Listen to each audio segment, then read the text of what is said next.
folks, I am delighted to be joined by Doctor Who fan extraordinaire, one half of the Time Ladies, and now officially Doctor Who professional author, Beth Axford. Beth, how are you doing? That was such a nice introduction. Yeah, I mean, it's really weird to have people say that I'm an author, and it's just so nice because that's what I've always wanted to do, and so it's so cool for someone to be like, Beth is an author now. But yeah, obviously I'm great because of that. No, no. Well, I imagine you're riding high, especially because the first few people, myself included, are getting their hands on the Doctor Who quiz book, but it officially releases shortly. It's not out on shelves at the moment, is it? No, it's not out until, well, it's a week from today at the time of filming this, so it'll be out on the 13th of October. But that doesn't stop folks from pre-ordering it at all good and evil book retailers as well. Uh, but Yes, there are some evil ones on there. what we'll do is I just want to briefly get your Doctor Who story, as we like to call it on these streams, because you do briefly talk about this in the book itself. What I like is that it's not just page to page quizzes and trivia. There is a bit of yourself in there and the history of Doctor Who and your association with it. But if you could give us like how you got into the show, how you got into the fandom in general, and how that started with the Time Ladies and everything. Yeah, I'm just gonna say my light is flashing, so if it gets really bad, I feel like I'm in a Doctor Who episode. But like if you notice it, let me know. Hey, who Um, turned out the lights? yeah, literally, I've been thinking that it's been doing it. I don't know. Maybe I'm not in this room enough, but it happened yesterday while I was recording a podcast, and I was like, "Are you okay? Like, what's going on?" Yeah, my editor, when she approached me about the book, we kind of discussed like she wanted a voice to the book, like someone who knew about Doctor Who and cared about Doctor Who a lot. So that's kind of like why in the beginning of the book we talk about my sort of story with Doctor Who a little bit, and then throughout the book, like with each chapter, there's a little introduction talking about what that that bit of Doctor. So on the Master chapter, it'll be like, what does the Master mean to us, and what does it say about us? And we're basically just like going into what each part of the these elements of Doctor Who, like what they mean to us as fans and what they've meant over the years. So my story with Doctor Who is a bit weird. Like it's not, I don't know, it's not a traditional one.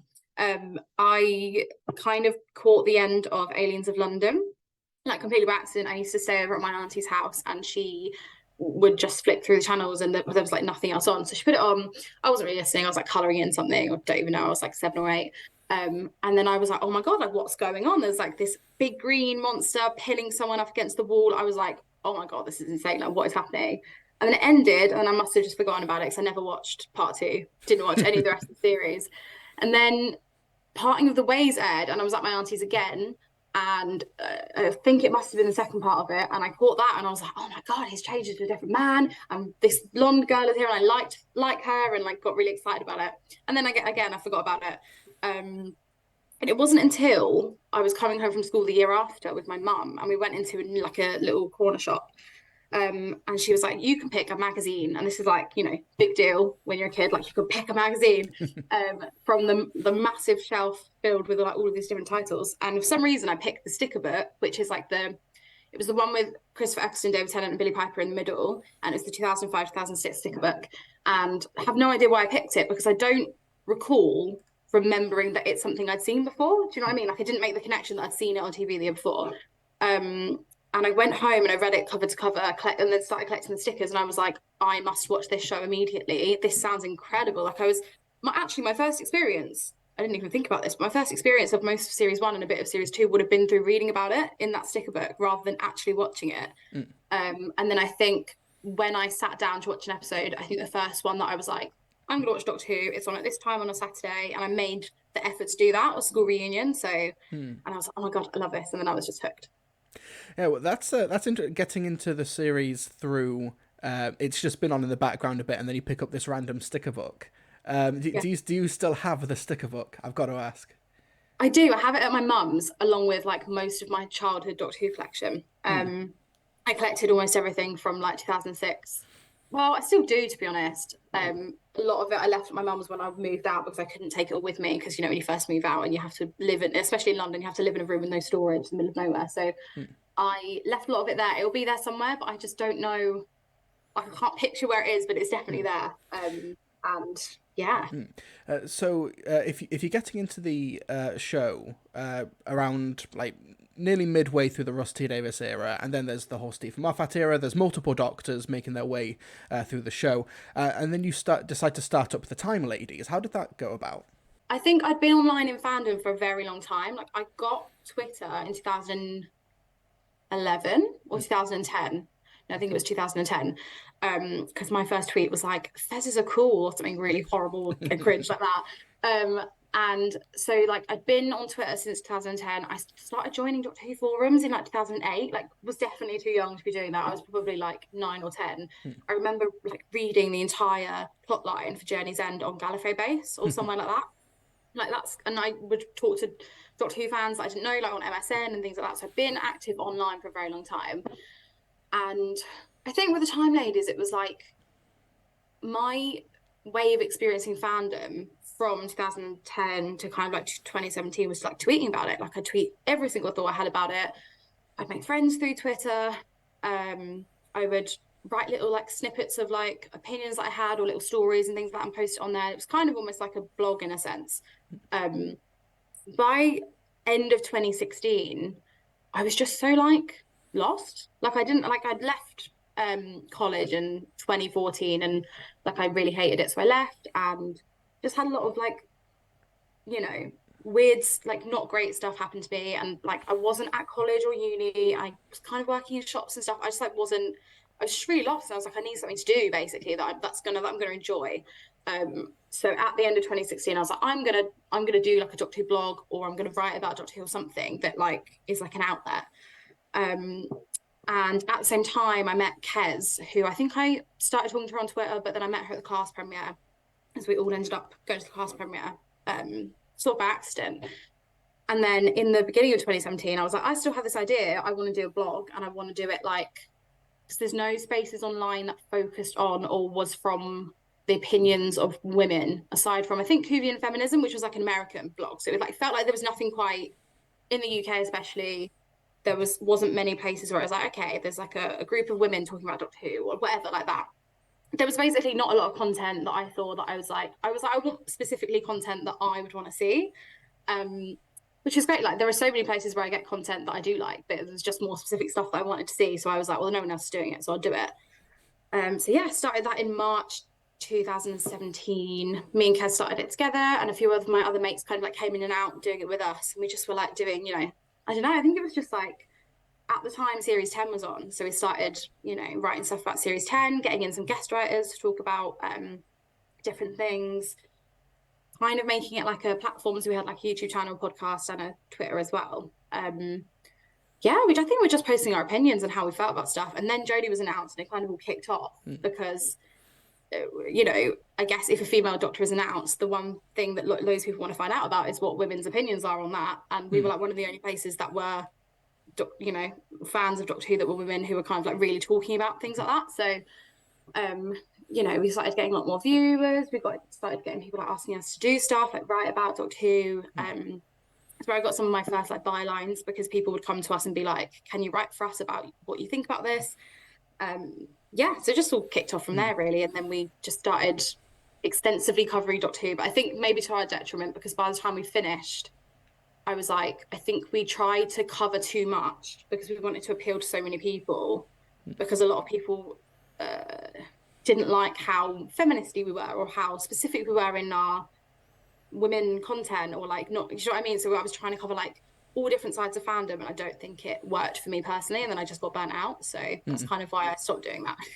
Yeah. Well, I remember when Jodie was announced, I think didn't Kez go on like BBC Breakfast or something as well? Like, Yeah. Oh my yeah. God, it was the same. She was so good. Yeah. So I was on a beach in Greece when that all kicked off. My battery died right as Jodie was announced. I literally remember. And then the next day I was like in a cafe on a beach on BBC Radio, like 7 different radio stations, just talking about the Doctor was going to be a woman. And like Kez ended up going, yeah, like, I think it was, I can't remember, it must have been Breakfast or Women's Hour or something. And we were just like, what is going on? This is crazy. Yeah, well, but going back to the formation of Time Ladies, you said that there was Whovian feminism, which is more like American centered. But well, why do you think that or at least from your perspective, there weren't many places or forums for discussion that were specifically women-centered? Like, in your opinion, I know it's a bit of a heavier topic, but I know this is a topic that's quite important to you. Yeah, I think first of all, like it doesn't for a lot, like it's hard, but I think I didn't really understand the purpose, and lots of people don't understand the purpose of specific spaces for certain groups of people. I guess I didn't really realize that until I was older. And you know, you have like LGBT fan spaces, and you have like Black TARDIS, and like you know, which like a group of Black women really talking about like that side of Doctor Who and things like that. I think maybe a lot of people don't think there's a need for it, which I think it depends if you feel like you fit or not, you know. And I just never felt like I was taking it seriously, or basically the way that me and Kez and a few of the other people bonded that we started when we started it was that, you know, Kez went and brought a TARDIS and Doctor figure set from a shop in London, like a Doctor Who related shop. And they were like, "Oh, is this for your boyfriend?"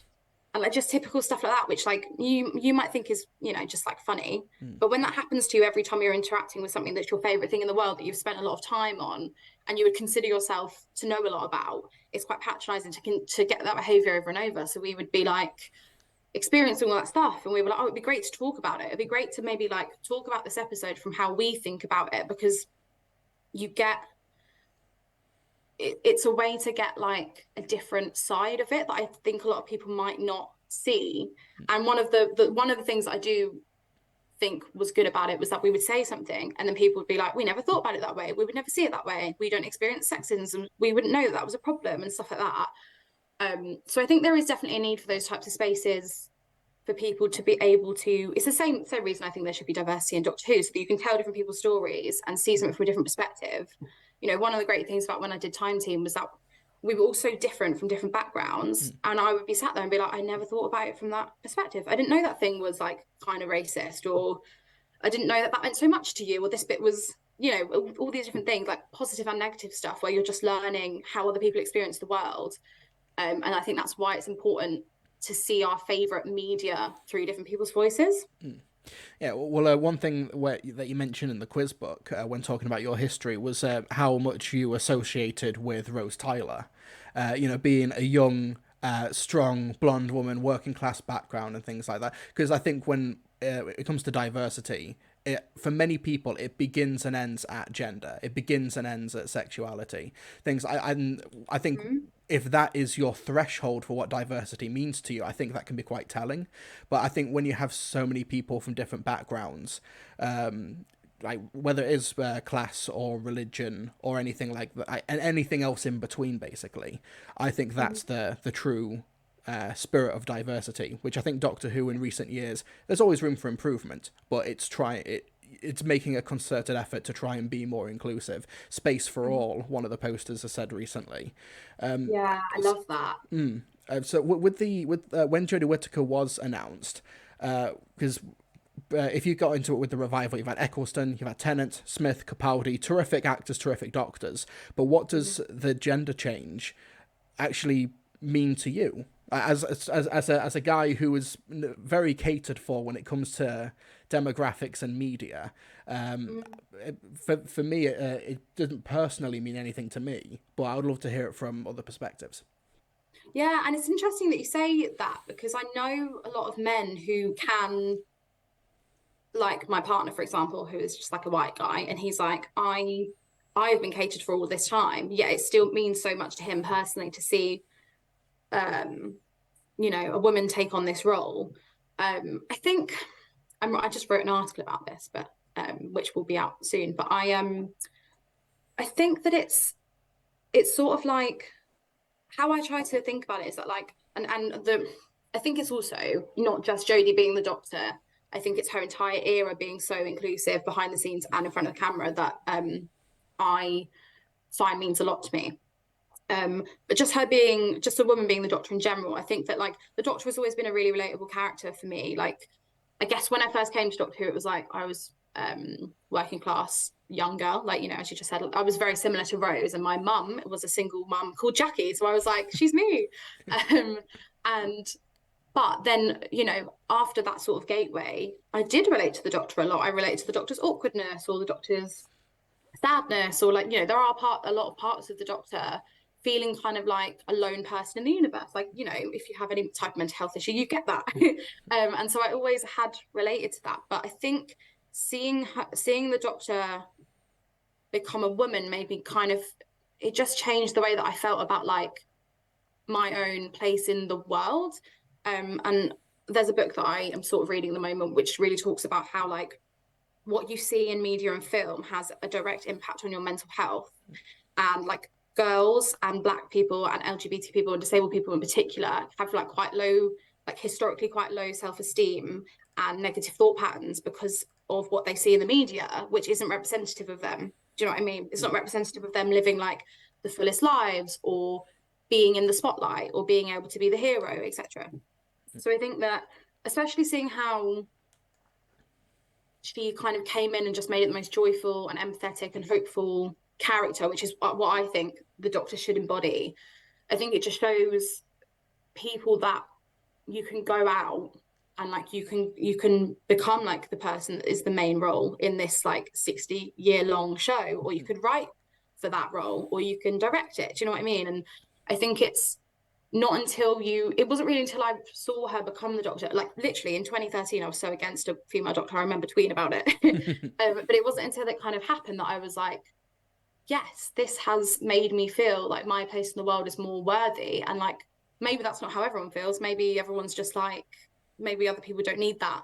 But I think a lot of people do need that. I think a lot of people do need to be able to see themselves, or even just see like different people. Because I think even if it wasn't, like, it's like seeing Ncuti Gatwa become the Doctor, that also makes me feel happier about my place in the world, because it's like we're in a world now where anyone can do it and it's open to anyone. Do you know what I mean? It's that openness and like letting everybody have the platform and be able to be the hero that's what, do you know what I mean? That's like what means a lot to me. Yeah, I think when Jodie was brought in, because she was the first to break from the white male precedent, it meant that now all bets are off as to who can be the next Doctor. Even David Tennant can again be the next Doctor. But Crazy. yeah, we live in that world now. But yeah, I think especially with Jodie keeping her Huddersfield accent as well. It's like, especially like I love going back to series 1 or Christopher Eccleston in Big Finish, and he's so unabashedly Mancunian, and I adore that coming from the Doctor in the Saranga Conundrum when Jodie is doing that scientific explanation of particles, but it's from her Huddersfield accent as well. I find that so refreshing and lovely to see on screen. Yeah, exactly. And you're right that like Christopher Eccleston has spoken about this a lot, having kind of like different accents and different people from different classes and things like that. Like it just makes it like, I think showing that you can tell all these different stories leads me to believe that we are living in a world where everyone's allowed to have their stories, everyone's allowed to be different. And I think that's why it's so like necessary for Doctor Who to do that. And like the accent thing, I don't think I've ever thought about her accent, but like that's what I said. Like that's why having conversations with different types of people can help you understand and love Doctor Who for so many different ways. Yeah, Getting yeah. to hear everyone's voices about it. Yeah, absolutely. Yeah. And I think this is actually something you recently tweeted about, how in the classic series there was only one story that was both written and directed by a woman. But now in the just in the Chibnall era alone, there's been 4 or 5 as well. Like the change is happening behind the camera. Yeah, it's weird because I don't necessarily believe that New Who up until Jodie's era wasn't good or wasn't representative or wasn't inclusive, because there are many, many, many ways that Russell's era and Moffat's era have been inclusive.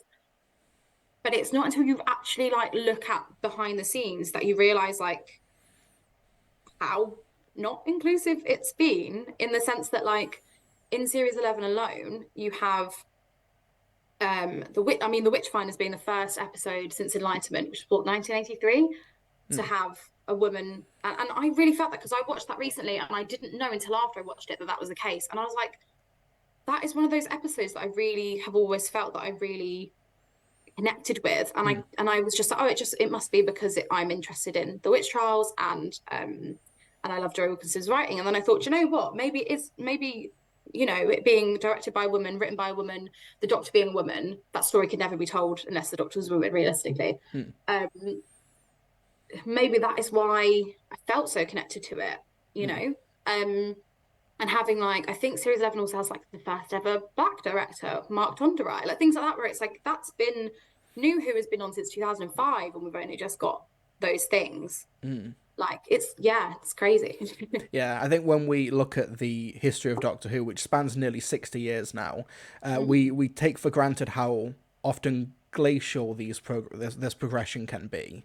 Like it's one of those. It's like was it like the boiling frog? Like you don't really realize how far you've come until you've reached a certain temperature all of a sudden. Like, Yeah, it's been 60 years and we're finally getting this level of representation behind the cameras and in front of the cameras. yeah. So for this like current era, you mentioned the Witchfinders, which I think is a really strong Mhm. story in series 11. Are there any others where now that we're coming to the end of the Chibnall Jodie era, we have one story left, broadcast date TBD, but we've got one more story left. Do you have like any particular highlights or stories that a few years from now you'll be like, you know, I'm going to pop on Demons of the Punjab or Rosa or something? Yeah, so I we just got to Spyfall on our rewatch. Mm. So series 11 is really fresh in my mind, and I really, really loved it at the time, and I haven't gone back much since. And then while we were rewatching it, I was like, I almost kind of like gaslighted myself into thinking that it wasn't as good as I thought it was, because everybody says it's not. Like, Mm. you know, people have a lot of, I mean, maybe it's just a small minority online, but a lot of people have a lot of opinions about, you know, Jodie's era and series 11.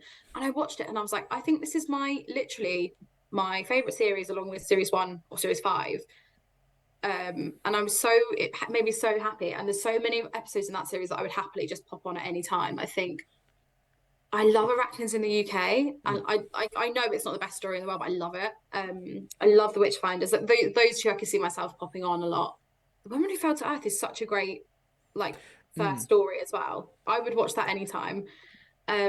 Series 12, I can't really remember. I actually haven't watched series 12 since it aired, and we've just finished Spyfall, so I'm expecting that. I think Haunting of Villa Diodati is a gem. Can't Mm. wait to go back to that. And I really love Flux. I think Village of the Angels is a standout. Mm. uh, I like all of it. I just think it's for me when I want to like rewatch Doctor Who, I always just go for like small episodes, like little, almost like fluffy ones, you know, like Mm. almost fillers sometimes, because I find that bigger Doctor Who episodes than that need more from me. And when Mm. I want to watch Doctor Who, I just want to comfort watch it. Do you know what I mean? So Yeah, yeah. yeah. Yeah, it's like when I want to relax with a David Tennant story, I don't put on Midnight, and I adore Midnight, but Well, it's like, why would you want to stress yourself out like that? exactly that. Yeah, yeah. For me, stuff like War of the Santarans, I absolutely I adore. I think John Bishop is a gem in Flux as well. Oh God, I love him. Yeah, Mm, he's so good. yeah, Resolution as well is just a really fun like 60 minutes of TV as well. Yeah, it's really good, isn't it? And it's even better because we watched that like 2 nights ago, and it's even better in like retrospect once you know where Chibnall's going with it as Mm. well, and that it's going to lead to more future kind of like link ups in future episodes. Like it's kind of like really rewarding when you go back and watch it again. Yeah, and absolutely. But we've also got the Power of the Doctor coming out soon as well. What are your expectations for that? Because I know that you're not fully dived into like the classic series as much as like Revived Who. No judgment, of course. Like I have massive blind spots, particularly for like the black and white era and John Pertwee. But we've got these companions coming back as well with Mm. Ace and Tegan. What are your expectations for Power of the Doctor? Yeah, I have actually watched the majority of Ace's era. Mm. Because some of the first classic Who that I watched was Ace and Seventh Doctor story. So obviously I was like losing my mind to see that she is coming back. Um, Tegan, I wasn't expecting, but I love her and I love Jeanette Fielding. I'm just like, the thing is, I'm so excited for them to return, but it's like, because it's part of such a big story, it's like my brain almost hasn't processed. Because also, I'm like, you know, I'm losing one of my favorite doctors. I'm going to really struggle with this. I'm expecting to cry a lot. I just hope that they're there to serve a good purpose. Like, I hope that they're there for a reason that serves the Doctor's regeneration or Yaz's storyline. Like, maybe they're there to show Yaz that there's life beyond the Doctor or something like that. Like, I hope that it really works and it's not just they're there for being there. But yeah, I'm sure there are many other parts that we don't know about at all, many other storylines. We were watching Spyfall yesterday and I was like, I forgot the Master was coming back. Like, there's literally so much that I'm expecting to like cry a lot. I think I'm gonna probably enjoy it either way because I've always enjoyed Jodie's era, and there's really not a lot of episodes that I don't actually like. So I think that it's gonna be one of those things that I'll probably enjoy it anyway, whatever happens. But the fact that it's so long, I'm like, we have no idea. We have no idea what's gonna happen in this story, but I think it's gonna hurt a lot. I'm expecting to cry a lot. Okay, so basically, bring tissues, bring snacks, bring comfort, friends. And brace for impact. I know. I've kind of told my friends that I don't even know if I'm going to be able to have anyone around because normally, like, we get a bunch of us together and watch it, and I'm like, I don't think I want to be around people. I think I'm actually going to be. I remember when I watched Face of the Raven, and I was like inconsolable. So I'm really quite scared about what my reaction is going to be. I cried my eyes out during the last episode of Redacted because I was just like, I love the Doctor so much. Like, so yeah, I'm probably gonna be in a bad way, but I just really hope that it's like a really good send off for the era, and like that's all I can ask for, really. I guess. Yeah, and what are your thoughts on the man who brought Doctor Who back in 2005 is picking up the baton again, and David Tennant, Catherine Tate, Ncuti Gatwa, Yasmin Finney. I know there's still so much we don't quite know yet, but what are your thoughts on this? I'm like just overwhelmed. I'm overwhelmed by it, to be honest, in the sense that like I'm really, really excited for Ncuti Gatwa's era and to see everything that comes with that. With the David Tennant stuff, I'm just sort of like, again, I don't think we know the half of it really. I don't think we know what we think we know about that, or what's coming. So I think I'm just like, I find it slightly odd to think that we're going back to Ted the Doctor stuff.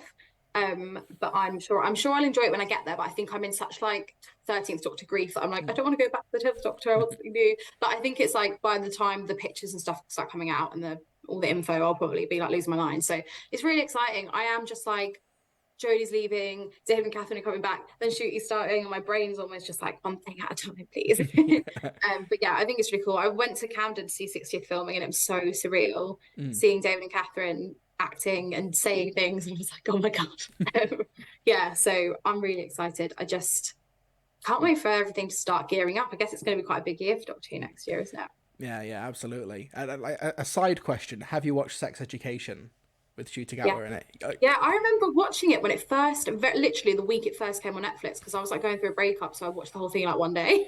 And I was like, I love the show. Yeah, I love him. Like, that's the thing. I was so excited to have a Doctor because I think that I've never had a Doctor announcement where I knew who the Doctor was. Like, obviously I knew Jodie from Broadchurch. But aside from that, didn't know Matt or Peter at all. So this is the first one where I'm like, oh, I know their work. I know them as an actor. Do you know what I mean? Like, I knew Jodie from Broadchurch, but didn't know much about her aside from that. So, and to have like someone that's so close to my generation, you know, that's quite weird, because I think that's the closest Doctor that acts closest to how me and my friends act. So it's like kind of weird. Makes me feel I'm getting old, but. Let's wrap up by talking about your book, the Doctor Who quiz book, available October 13th. You can pre-order it, Waterstones, Amazon, other retailers. I'll put links in the doobly-doo description down below. But talk to us about this, because this isn't just full of Doctor Who trivia, is it? No. So this book is like, it's kind of weird that it's called a quiz book, because I feel like it has so much in it.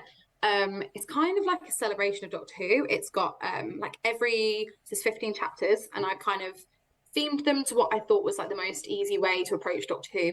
And I didn't want it to be like, I feel like you could go into a book like this and just do it in Doctor order, but I kind of didn't want to guess if you look at something in Doctor Order and you haven't seen the first 3 Doctors or the first 8 Doctors or whatever, you shut out a lot of people from a whole chunk of the book. So I kind of sectioned it off into like the Doctor, the Doctor's friends, the Daleks, planets and worlds, you know, that type of thing. And I kind of, in each chapter, is just a mixture of questions from all of Doctor Who's history. So we've got like 2 or 3 facts in every chapter so that you can learn stuff, as well as like quiz yourself on stuff. First part of the book is quite easy, and then it gets quite hard towards the end. So it's kind of like anyone will be able to find something to quiz themselves on. There's also games. We've got word searches. There's a crossword of Rassilon. That seems like what is the Time Lord President called? Is it Quassalon? Is it Rassilon or Wazalon? Oh my god, mate, I don't even know. I think it's because I said crossword, and then my brain was like Rassilon. There's a crossword of Rassilon. There is like some personality quizzes, so you can see which incarnation of the Master you are or which companion you are. So there's all sorts of little fun games and stuff in there, and then there's like over 200 questions, and then in each one I've sort of done a little introduction talking about each section and like what that is, what it means to fans and stuff like that. So when it came to putting the book together, was there a particular area or topic where you were like, okay, this is actually something where I'm going to need to do a lot of reading or watching, or I need to watch Marco Polo again to remember what happened in Marco Polo? Yeah, like the thing is, I had 6 weeks to write this book, so I didn't have time to watch stuff because I would be like, okay, I'll sit down and watch, you know, I'm doing a Cyberman chapter, maybe I'll watch Tomb of the Cybermen.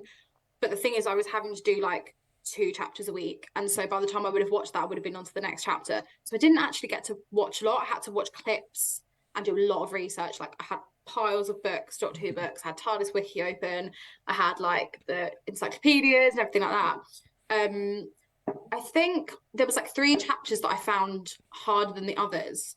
The Cybermen I remember tweeting about it. They have a really confusing history. Yes. Like there's so many kind of origin stories of the Cybermen. There's so many parallels or things that like don't match up, and I spent ages just being like to make sure I got it right, and then by extent of that, it stressed me out quite a bit. Same kind of with the Master, just because I felt like I knew a lot about the Delgado Master and the New Who Masters, but like not really a lot about the others, and I kind of just had to make sure I got, you know, did my research to make sure I was getting everything right. And then Gallifrey and the Time Lords is one of the hardest chapters, so I had to do a lot of research to that just to make sure I could get hard enough questions. And again, it's very lore heavy, so I just had to make sure that I wasn't, you know, putting something confusing in there or something that was wrong. So I think those 3 were the ones I did probably the most research for. You know, there were some questions where I knew exactly what the question would be and what the answer would be and how to word it, and then there were others that I was like, I want to write a question about the keys of Marinus, and then I had to kind of like try to remember what happened in that, and you know, do a lot of research. Yeah. I think especially since so much of Doctor Who history is like almost deliberately contradictory and wildly complicated, which is to be expected for a series which has had 60 years of continuous media made about it, and both the expanded media and TV proper.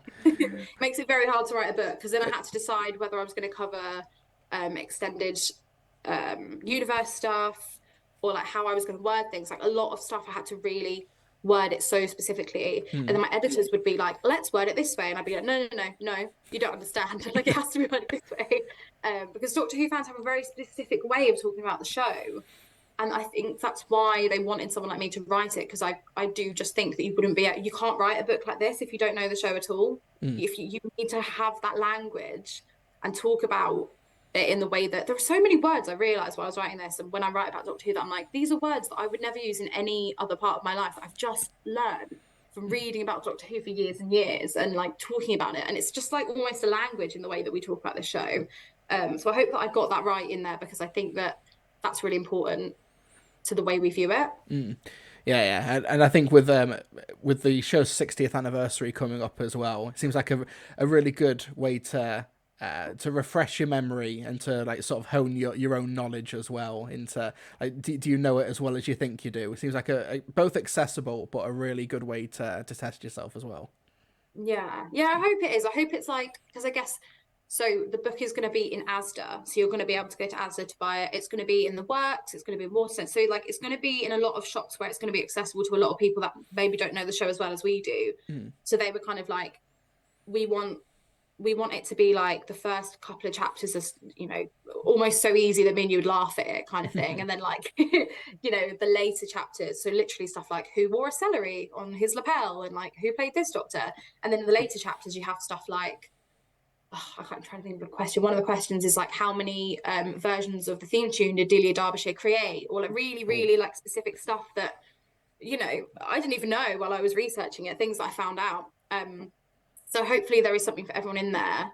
And also I find it's quite fun with Doctor Who quizzes, because even if you do know the answer, when you're put on the spot doing a quiz, it's quite hard to remember. So yeah, I'm just like, there's all different stuff in there. There's like a little quiz about so there's like a lot of companion questions, and there's one called which companion, and then like which almost companion. So it's kind of like questions about companions that almost made the TARDIS and stuff like that. So I'm hoping there's like a lot of different variations on how you can like play with a book. Now, it seems a bit presumptuous to say, what are you doing next? Since this book it's not even technically on shelves yet. But do you have any immediate plans for the future, or what you might be writing next? More Doctor Who, or something beyond the TARDIS?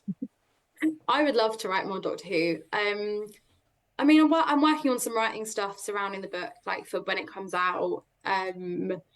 Aside from that, I've got like my own creative projects in the pipeline, but I haven't got any other like immediate, you know, like big projects. It's more stuff like, you know, that I'll just start in the background and get around to doing. But yeah, who knows? Hopefully more Doctor Who stuff at some point, because it was really fun and really enjoyed doing it. So yeah, just hope that people like this, and then maybe I can do something similar in the future.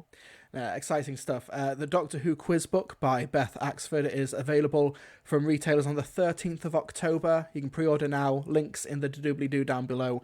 Beth, thank you so much for joining us for this stream. I love the hardback. I love a good hardback. It's so nice. It's got like and it smells amazing. It's like do you have any of the 13th Doctor novels, the 3 that came out in 2018? I don't, unfortunately, no. I think but are they in paperback, or are they in... Well, they're hardback, but they're literally not the same size and the same. Like when you put them next to each other, it looks like a Jodie Whittaker novel, or one of the novels or something. It's so cool. It's a really nice. The design team and the publisher have made it look amazing. So she's on the spine. She is. Jodie's yeah, they did that actually. I didn't know they were going to do that until later on in the process, and I was like, "That's really cute. I like that." No, terrific. Beth, where can people find your work online? Because I know you have a Twitter and everything. Where can people find you? Yeah, so you can find me on Twitter at ohmystars with a 0 and a 4. But I always have to. I don't know how else to explain that.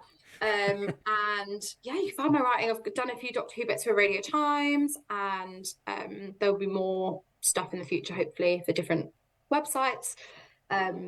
Yeah, I think that's basically where you can find me at the moment. No, wonderful. Beth, thank you so much for your time this evening, for this live stream, for talking us through your history with the fandom, and also a primer on the Doctor Who quiz book. Massively appreciate your time, and congratulations on the book. Thank you. Thank you for having me. Thanks. See you around.